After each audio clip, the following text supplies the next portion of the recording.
Hello guys, welcome back to my YouTube channel stand out classes. So चलिए start करते हैं हमारा next topic which is joint stock company. ठीक है, इसके बाद this is our last topic. इसके बाद एक टाइप्स ऑफ कंपनी छोटा सा टॉपिक बचा है और उसके बाद जो लास्ट टॉपिक है वो आपका सिलेबस में से डिडक्ट हो गया फॉर दिस ईयर, जो आपका बैच है 2020 टू 2021। ठीक है, तो अभी हम स्टार्ट करते हैं जॉइंट स्टॉक कंपनी। इससे पहले हम सोल प्रोप्राइटरशिप, पार्टनरशिप, आपका जॉइंट हिंदू फैमिली, आपका कोऑपरेटिव सोसाइटी सब कुछ डिटेल में पढ़ चुके हैं। Now we have to start with joint stock company. Basically है क्या कंपनी? इज द, पहली बात तो हम कंपनी फर्स्ट टाइम पढ़ रहे हैं। ठीक है, कंपनी क्या होता है? Company is association of a person, basically group of a person जो लोगों ने फॉर्म करा है अपनी बिजनेस एक्टिविटीज को कैरी करने के लिए। सो कंपनी इज एसोसिएशन भी बोल सकते हो या फिर आप इसको ग्रुप भी बोल सकते हो। Group of person which is form for carrying out some business activity. Group बनाया लोगों ने अपना, ग्रुप ऑफ अ पर्सन, किस लिए? अपनी एक्टिविटीज को, बिजनेस एक्टिविटीज को आगे बढ़ाने के लिए। And it has a legal status independent of its members. इसका मतलब क्या होता है? एक कंपनी में एक बहुत इंपॉर्टेंट ये लाइन है कि जो कंपनी बन जाती है ना, तो कंपनी और मेंबर्स दो अलग अलग चीजें हो गई हमारी। समझे आप मेरी बात? देखो लिखा है ना, legal status independent of its members, मतलब जो मेंबर है कंपनी के वो अलग है, उनकी लाइबिलिटी अलग है, उनके डिसीजंस अलग है, उनका नेम अलग है। बट जो कंपनी है, कंपनी इटसेल्फ अब एक आर्टिफिशियल मेंबर बन गया है। कंपनी की अलग पहचान है उसके मेंबर से। जब हमने सोल प्रोप्राइटरशिप पढ़ा था तो ये चीज मैंने आपको बताई थी कि सोल प्रोप्राइटर एंड जो भी उसका बिजनेस है उसकी सेम एंटिटी है। मतलब मेंबर, सोल प्रोप्राइटर और वो बिजनेस एक ही बात है। बट कंपनी के टर्म्स में members of the company and company ये दो अलग अलग चीज है।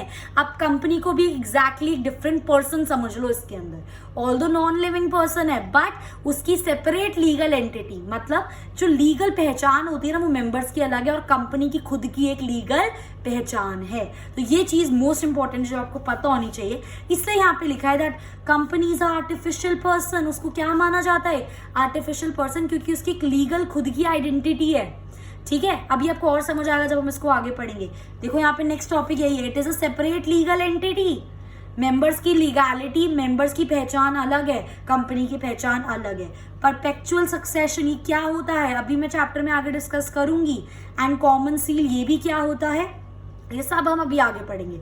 अभी के लिए बस इतना समझो, कंपनी क्या होता है? Group of person. बेसिकली वो ग्रुप ऑफ पर्सन जो एक साथ इकट्ठे होते हैं to carry on their business activity. And जो भी हम कंपनी फॉर्म करते हैं, कंपनी का एक लीगल स्टेटस डिफरेंट होता है उसके मेंबर से। मतलब मेंबर्स की लीगल आइडेंटिफिकेशन अलग है और कंपनी की लीगल आइडेंटिफिकेशन अलग है। इसलिए हम क्या बोलते हैं? Company is artificial person, separate legal entity, perpetual succession and common seal. ये सब मैं डिस्कस अभी करूंगी आपके साथ इसके फीचर्स में। ठीक है, नेक्स्ट आता है company is always govern by companies act 2013। ठीक है, share holders are the owners of the company. याद रखना, जो भी कंपनी फॉर्म होती है उसके ओनर कौन होते हैं? Share holders. Share holders owners हो गए। ठीक है, अब ध्यान से समझना है कॉन्सेप्ट। जो शेयर होल्डर्स होते हैं ना वो ओनर्स होते हैं, बट जो कंपनी चलाते हैं वो शेयर होल्डर नहीं चलाते, वो यूजुअली डायरेक्टर्स या मैनेजर्स चलाते हैं। तो शेयर होल्डर्स अपने बिहाफ पर डायरेक्टर्स, मैनेजर्स को अपॉइंट करते हैं, क्योंकि शेयर होल्डर्स ऐसे होते हैं जो डे टू डे कंपनी को नहीं देख सकते, नहीं चला सकते, इतना ज्यादा टाइम उनके पास नहीं होता है। तो शेयर होल्डर्स ने बस शेयर्स खरीद लिए, वो कंपनी के मालिक हैं। कंपनी के मालिक कौन है? Share holders. अब उन्होंने अपने अंडर डायरेक्टर्स को अपॉइंट कर रखा है, चेयरपर्सन को अपॉइंट कर रखा है, मैनेजर्स को अपॉइंट कर रखा है, जो उनकी कंपनी उनके बिहाफ पर चला रहे हैं। तो ये चीज ध्यान रखना, share holders are the owners of the company and directors of company are elected. कौन इलेक्ट करता है? कौन चूज करता है directors of the company? Share holders choose करते हैं। तो एक तरह से डायरेक्टर शेयर होल्डर के अंडर काम कर रहे होते हैं। तो डायरेक्ट, अब देखो, क्योंकि जो शेयर होल्डर्स है वो डे टू डे कंट्रोल तो नहीं कर रहे कंपनी को, डे टू डे काम कौन कर रहे हैं? कंपनी को कौन चला रहा है? डायरेक्टर्स। सो बेसिकली तो मेजर कंट्रोल हो गया कंपनी को चलाने का, it is in the hand of directors, क्योंकि डायरेक्टर्स ही वो लोग हैं जो डे टू डे कंपनी की फंक्शनिंग को करते हैं। पर दे आर आंसरेबल, कि अगर कुछ भी गड़बड़ हो जाती है तो शेयर होल्डर्स को जवाब किसको देना पड़ेगा? डायरेक्टर्स को। समझे मेरी बात? मालिक होगा शेयर होल्डर, पर कंपनी असल में चलाता कौन है? Directors on behalf of the share holders. That's why always director are answerable to the share holders. I hope ये चीज समझ आ गई होगी। Capital of the company is divided into smaller shares. Okay yes बिल्कुल। अब जब कंपनी स्टार्ट हो रही है तो कैसे स्टार्ट होगी? कैपिटल, मेंबर्स ने क्या कंट्रीब्यूट करा है? कैपिटल। तो जो टोटल कैपिटल होती है उसको छोटे छोटे शेयर्स में डिवाइड कर देते हैं, और जो बंदा जितने शेयर्स खरीदता है उस जो बंदा शेयर खरीदेगा उसको क्या बोलेंगे? Share holder. तो वही तभी बोलते हैं ना, आपने ये चीज अकाउंट्स में भी पढ़ी होगी कि जब आप कंपनी के शेयर्स खरीद लेते हो तो आप उसके ओनर बन जाते हो, क्योंकि आप शेयर होल्डर बन गए यार। आपने कैपिटल इन्वेस्ट कर दी कंपनी में, जहां पे आपने कैपिटल इन्वेस्ट कर दी आपको शेयर्स मिल गए, आप शेयर होल्डर बन गए, तो you are the owner of the company. Simple. आई मेरी बात समझ? अब इसके फीचर स्टार्ट करते हैं। That joint stock company is a artificial person. कैसे? अभी मैंने यहाँ पे बताया कि मेंबर्स और कंपनी की अपनी क्या होती है? Separate legal what I can say identity. Members की लीगल आइडेंटिटी अलग होती है, कंपनी की लीगल आइडेंटिटी अलग होती है। Company is independent of its members, मतलब अगर कुछ भी मेंबर्स कर रहे हैं तो कंपनी से कोई लेना देना नहीं होता उस चीज का। ठीक है, कंफ्यूज नहीं होना, कंपनी खुद नहीं चलेगी, चलाएंगे उसको लोग ही, बट अभी और आगे क्लियर होगा, थोड़ा सा पेशेंस रखो बस। So company is independent of its members, मतलब कंपनी की लीगल आइडेंटिटी अलग, मेंबर्स की लीगल आइडेंटिटी अलग। अ कंपनी कैन, अच्छा अब देखो इससे आपको और क्लियर हो जाएगा। एक कंपनी अपने नाम में प्रॉपर्टी खरीद सकती है, अपने नाम से किसी भी कॉन्ट्रैक्ट में एंटर हो सकती है, किसी को स्यू कर सकती है, कोई कंपनी को आके स्यू कर सकते हैं। पर अगर किसी ने आके कंपनी को स्यू करा, इसका ये मतलब नहीं उसके मेंबर स्यू हो गए। अगर कंपनी ने अपने नेम में कोई प्रॉपर्टी खरीदी है, इसका ये मतलब नहीं है वो जो प्रॉपर्टी है वो मेंबर्स की हो गई या वो ओनर्स की हो गई। नो, यही चीज समझाना चाह रही हूँ, इसलिए हम उसके आर्टिफिशियल पर्सन बोलते हैं कि कंपनी, जो कंपनी हो गई ना वो एक पर्सन की तरह एक्ट कर रही है। समझ रहे हो? है वो नॉन लिविंग थिंग, बट आप कंपनी के नेम में आप प्रॉपर्टी खरीद रहे हो, कंपनी के नेम में आप कॉन्ट्रैक्ट में एंटर कर रहे हो, कंपनी के नेम में आप किसी को स्यू कर रहे हो या कोई कंपनी को स्यू कर रहे हैं, तो मेंबर्स में इन सब चीजों का असर नहीं पड़ रहा है। इसलिए अब ये चीज क्लियर हो गई होगी कि वो दोनों क्या है? Separate legal entities. ठीक है, तो इसलिए हम उसको एक आर्टिफिशियल पर्सन मान लिया। वो कॉन्ट्रैक्ट में भी घुस रही है कंपनी और वो प्रॉपर्टी भी खरीद रही है कंपनी, तो एक सेपरेट आर्टिफिशियल पर्सन। नेक्स्ट होता है सेपरेट लीगल एंटिटी। मेंबर्स की आइडेंटिटी अलग है, कंपनी की आइडेंटिटी अलग है। From day of incorporation company has its own separate. जिस दिन आपकी कंपनी इनकॉर्पोरेट हो गई, प्रोसेस ऑफ कंपनी इनकॉर्पोरेशन अभी हम पढ़ेंगे आगे चैप्टर्स में, जिस दिन आपकी कंपनी स्टार्ट हो गई, इसका मतलब क्या है? जो ओनर है उस बिजनेस के वो अलग माने जाएंगे और बिजनेस या कंपनी एक अलग चीज मानी जाएगी under the I of the law. Law के नजरिए से देखो तो ये दो अलग अलग चीजें, कंपनी और उसके मेंबर्स। आई मेरी बात समझ? नेक्स्ट आता है फॉर्मेशन। जो एक कंपनी की फॉर्मेशन होती है ना, वो बहुत ज्यादा कॉम्प्लेक्स होती है, बहुत ज्यादा लीगल फॉर्मेलिटीज होती हैं, उसके अंदर बहुत ज्यादा टाइम कंज्यूमिंग होता है वो प्रोसेस।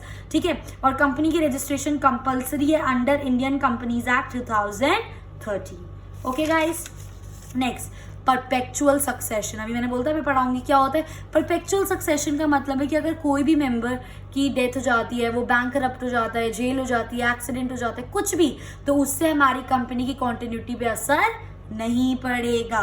मेंबर्स में कम एंड गो, आ भी रहे जा भी रहे, पर हमारी जो कंपनी है वो चलती रहेगी। वो सिर्फ एंड तब होगी जब लीगली हम अपनी कंपनी को बंद करवाएंगे। किसी भी बंदे के मरने से हमारी कंपनी बंद नहीं होगी। That is the meaning of perpetual succession.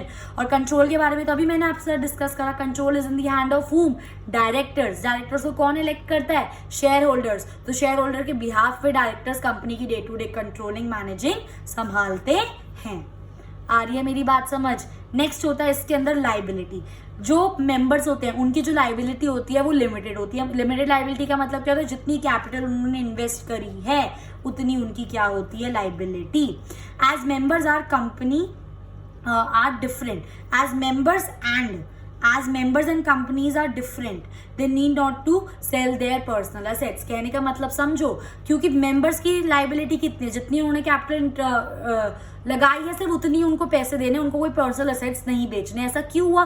क्योंकि कंपनी एक अलग आर्टिफिशियल पर्सन है, मेंबर एक अलग आर्टिफिशियल पर्सन है। तो अगर आप कंपनी की लाइबिलिटी नहीं पे कर पा रहे हो, मेंबर से सिर्फ उतना पे करेंगे जितनी उन्होंने कैपिटल दी है, तो आप कंपनी के असेट्स बेचो। उसको पे करने के लिए आप मेंबर्स के पर्सनल असेट्स नहीं बेच सकते, इसलिए वो क्या है, उसकी लाइबिलिटी लिमिटेड है मेंबर्स की। आई मेरी बात समझ? उसके बाद कॉमन सील। अब हमने कंपनी को क्या बना दिया, आर्टिफिशियल पर्सन बना दिया। खुद में मतलब एक वो बंदा है कि वो लैंड भी खरीद सकता है, असेट्स खरीद सकता है, कॉन्ट्रैक्ट में जा सकता है, बट साइन भी तो चलते हैं ना कुछ। जब आप कोई बंदा, फॉर एग्जाम्पल कोई मेंबर किसी कॉन्ट्रैक्ट में जा रहा है, कोई डील साइन कर रहा है, तो यूजुअली सिग्नेचर्स चलते हैं, है ना। तो कंपनी अब बंदा तो है नहीं, असली में तो कोई बंदा एग्जिस्ट नहीं करता, तो कंपनी का जो साइन होता है वो क्या चलता है, उसकी सील चलती है। उसको बोलते हैं, एक तरह से आप कॉमन सील समझ सकते हो, कंपनी का साइन। ठीक है, अब आप सोचो कि कॉमन सील करेगा कौन, यूजुअली डायरेक्टर्स यूज करते हैं। ठीक है, बट अगर वो सील कर रहे हैं, इसका मतलब ये है कि वो कंपनी के बिहाफ पर काम कर रहे हैं। आ रही है मेरी बात समझ? तो कॉमन सील क्या होगा, एक तरह से सिग्नेचर, उस कंपनी का signature.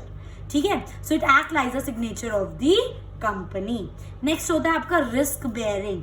Risk of loss get spread over the large share holders. Share holders profit share करेंगे तो लॉस का भी जितना रिस्क होगा वो सारे शेयर होल्डर्स के बीच में क्या हो जाता है, डिवाइड हो जाता है। आई होप आपको इसके फीचर्स अच्छे से क्लियर हो गए होंगे गाइस। मूविंग ऑन, इसके मेरिट्स क्या होते हैं, अभी हमने पढ़ा लिमिटेड लाइबिलिटी, सेम चीज़ है यहाँ पे।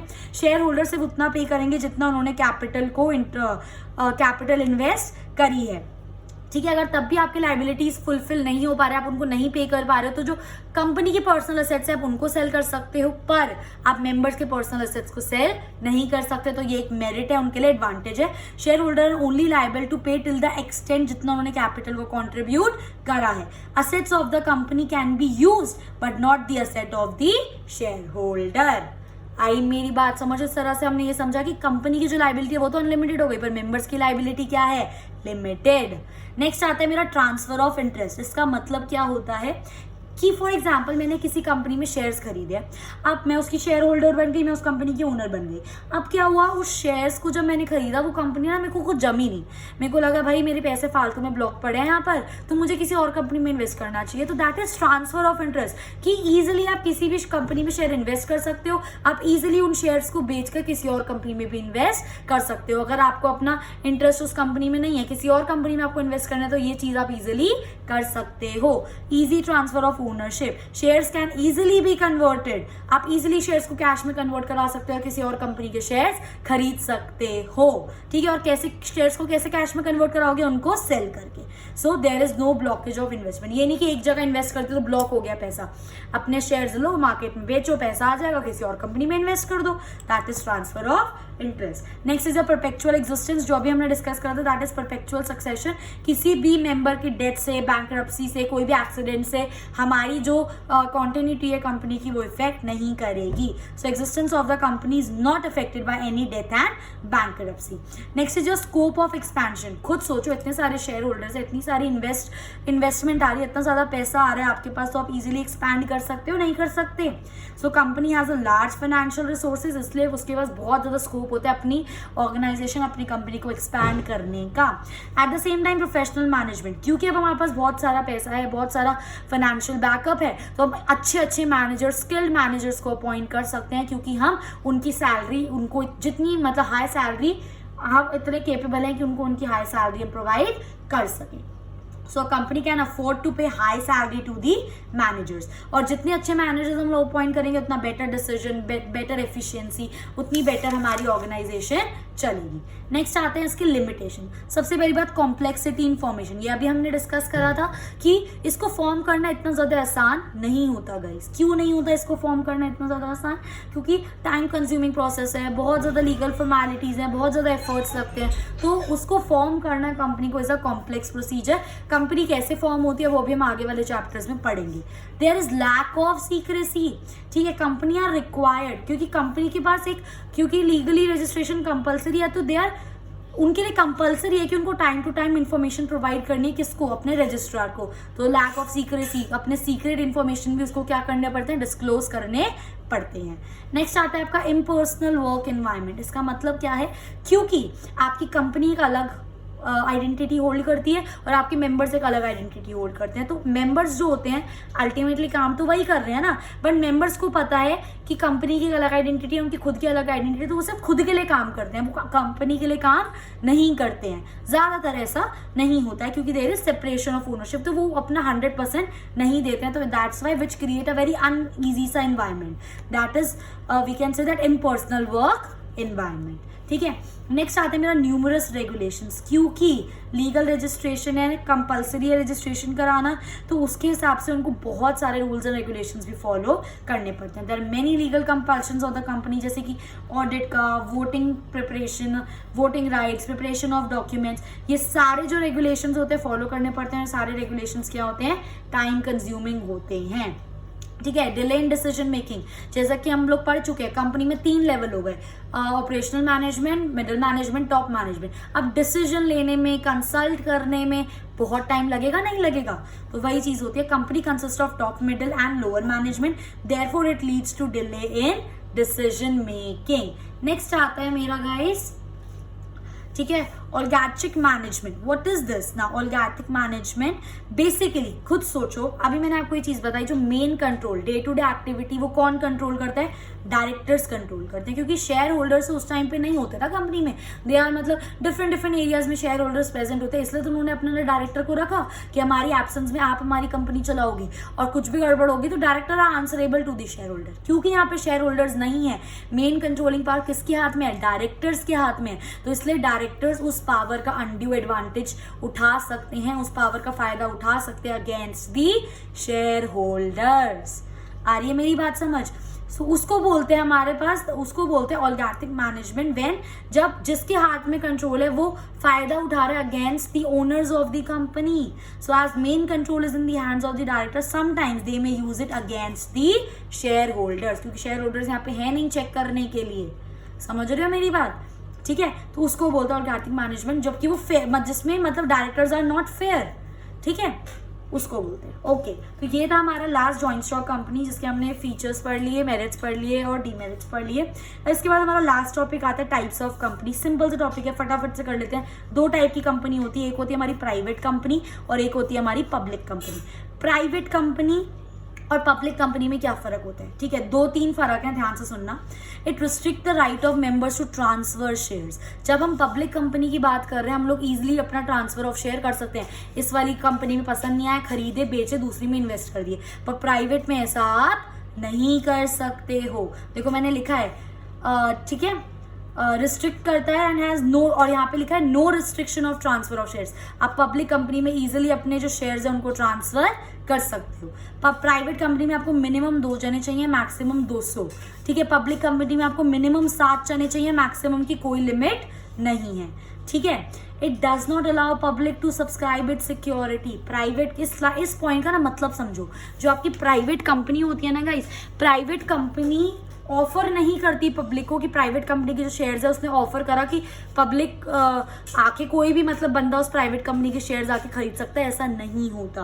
प्राइवेट कंपनी अपने शेयर्स ऑफर नहीं करती पब्लिक को, पर पब्लिक कंपनी अपने शेयर्स ऑफर करती है पब्लिक को। वो बोलते हैं कि आओ और आप हमारे शेयर्स खरीदो। They allow public to subscribe it. ये अलाउ करते हैं पब्लिक को अपने शेयर्स खरीदने के लिए, पर प्राइवेट कंपनी अलाउ नहीं करती। आई मेरी बात समझ? ठीक है, अब कुछ बेनिफिट्स है प्राइवेट कंपनी की ओवर पब्लिक कंपनी। मतलब अगर हम प्राइवेट कंपनी होगी हमारी तो क्या क्या हमें बेनिफिट होंगे? ठीक है, पहला, प्राइवेट कंपनी को हम स्टार्ट कर सकते हैं सिर्फ 2 जनों से, है ना, मिनिमम 2। पर पब्लिक कंपनी को स्टार्ट करने के लिए मुझे मिनिमम कितने जने चाहिए? 7 जने। तो एक ये बेनिफिट। दूसरा, there is no need to issue a prospectus. अब ये चीज क्या होती है ये आपको पता होना चाहिए। प्रोस्पेक्टस क्या होता है गाइस? इस वाले पॉइंट से रिलेट करो। मैंने क्या बोला था कि प्राइवेट कंपनी अपने शेयर्स ऑफर नहीं करती पब्लिक को। ठीक है, जब भी कोई कंपनी अपने शेयर ऑफर कर रही है, पब्लिक को इन्वाइट कर रही है कि आओ आप हमारे शेयर खरीदो, तो उस इन्विटेशन को हम क्या बोलते हैं? प्रोस्पेक्टस। क्योंकि प्राइवेट कंपनी इन्वाइट ही नहीं कर रही पब्लिक को अपने शेयर्स खरीदने के लिए, तो वो प्रोस्पेक्टस इशू नहीं करती। पर पब्लिक कंपनी इन्वाइट कर रही है अपने शेयर्स को पब्लिक कंपनी इनवाइट कर रही है पब्लिक को कि आओ आप हमारे शेयर्स खरीदो, तो पब्लिक कंपनी को एक प्रोस्पेक्टस इशू करना पड़ता है। समझे मेरी बात? और प्रोस्पेक्टस भी एक बहुत लंबा प्रोसीजर होता है, तो प्राइवेट कंपनी में वो चीज़ नहीं होती, तो ये उसका बेनिफिट हो गया। Next, allotment of shares can be done without receiving minimum of subscription. ये चीज़ आपको डिटेल में तब समझ आएगी जब आप अपना शेयर्स चैप्टर पढ़ोगे अकाउंट्स में, पर मैं भी आपको यहाँ पर आपको बेसिक नॉलेज देना चाहूँगी। ठीक है, क्या होता है गाइस, शेयर्स का ना एक पूरा फंडा होता है, ध्यान से समझना उसको, बहुत इंटरेस्टिंग सा होता है। सबसे पहले हम क्या करते हैं, there is application of shares, there is application of shares, then there is allotment of shares. ठीक है, ये 2 स्टेजेस होती हैं, इसके बाद भी होती हैं, पर अभी के लिए आप ये समझो। सबसे पहले हमने कितने शेयर्स के लिए अप्लाई करा एक कंपनी में, फॉर एग्जांपल मैंने 100 शेयर्स के लिए अप्लाई करा, पर मुझे कंपनी ने अलॉट कितने करे, 90 शेयर्स। इसको बोलते हैं एप्लीकेशन एंड अलॉटमेंट। और देखो यहाँ पे लिखा है अलॉटमेंट ऑफ शेयर्स, मतलब मुझे शेयर्स अलॉट हो गए जबकि मैंने अभी तक पूरे मिनिमम पैसे भी नहीं भरे। तो ये हमारे जो प्रिविलेज है हमें किस में मिलती है, प्राइवेट कंपनी और पब्लिक कंपनी में ऐसा कुछ नहीं होता। प्राइवेट कंपनी आपको शेयर्स अलॉट कर देगी अगर आपने पूरे पैसे नहीं दिए तब भी, तो ये एक इसकी एडवांटेज है। ठीक है guys, moving on, private company can be started soon. जैसे ही आपको सर्टिफिकेट ऑफ इनकॉर्पोरेशन मिल जाएगा आप अपनी प्राइवेट कंपनी स्टार्ट कर सकते हो, पर ऐसा पब्लिक के साथ नहीं है।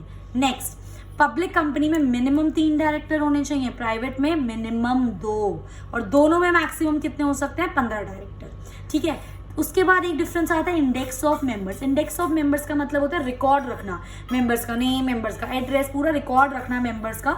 तो प्राइवेट कंपनी में वो मेंबर्स का रिकॉर्ड रखना कंपलसरी नहीं है, तो आपका काम का बर्डन क्या हो गया, कम हो गया। पर पब्लिक में इट इज कंपलसरी कि आपको वो रिकॉर्ड रखना ही है। आई मेरी बात समझ? सो ये हमारा यहाँ पर चैप्टर खत्म हो जाता है गाइस। इसके बाद एक हमारा लास्ट टॉपिक बचा, that is form choice of form of business organization, कि हमें किन किन बेस पर अपना बिजनेस ऑर्गेनाइजेशन को चूज करना चाहिए, कौन सा फॉर्म चूज करना चाहिए, जो कि आपका इस साल सिलेबस में नहीं है। एंड मैंने इंटेंशनली उसको इसके अंदर नहीं डाला है, मैं सब कुछ ही मैं करा दूंगी, तो खुद क्या करोगे, एक बहुत छोटा सा माइनर सा टॉपिक है, रीड करोगे ना, उसमें कुछ फैक्टर्स लिखे हैं कि किस फैक्टर के बेस पे हमें क्या चीज चूज करनी चाहिए। फॉर एग्जाम्पल अगर मुझे एक स्मॉल स्केल बिजनेस स्टार्ट करना है, अब मुझे स्मॉल स्केल बिजनेस स्टार्ट करना है, मेरे पास इन्वेस्टमेंट भी ज्यादा नहीं है, तो खुद सोचो मैं कौन सा ऑर्गेनाइजेशन को फॉर्म चूज करूंगी, सोल प्रोप्राइटरशिप, है ना। अगर मैं हिंदू फैमिली से बिलोंग कर रही हूँ तो मैं कौन सा बिजनेस चूज करूंगी, जॉइंट हिंदू फैमिली बिजनेस। ठीक है, अगर मुझे लोगों के भले के लिए काम करना है, मुझे अपने मेंबर्स के लिए काम करना है, मुझे कंज्यूमर्स की हेल्प करनी है, फार्मर्स की हेल्प करनी है, तो मैं कोऑपरेटिव सोसाइटी स्टार्ट करूंगी। तो वो फैक्टर्स लिखे हैं जिसके बेस पर आप लोग अपना फॉर्म ऑफ बिजनेस चूज कर सकते हो। सो आई विल रिक्वेस्ट कि एक बार उसको रीड करना, नहीं समझ आता है फ्रीली कमेंट करना, I will just answer your queries. ठीक है, so with this video we have completed with chapter 2 which is forms of business organization. In my next video I will be starting with chapter 3 of micro economics. So I hope guys this video was helpful for you. If you find it helpful, informative, please do like, share and subscribe my video. Thanks for watching.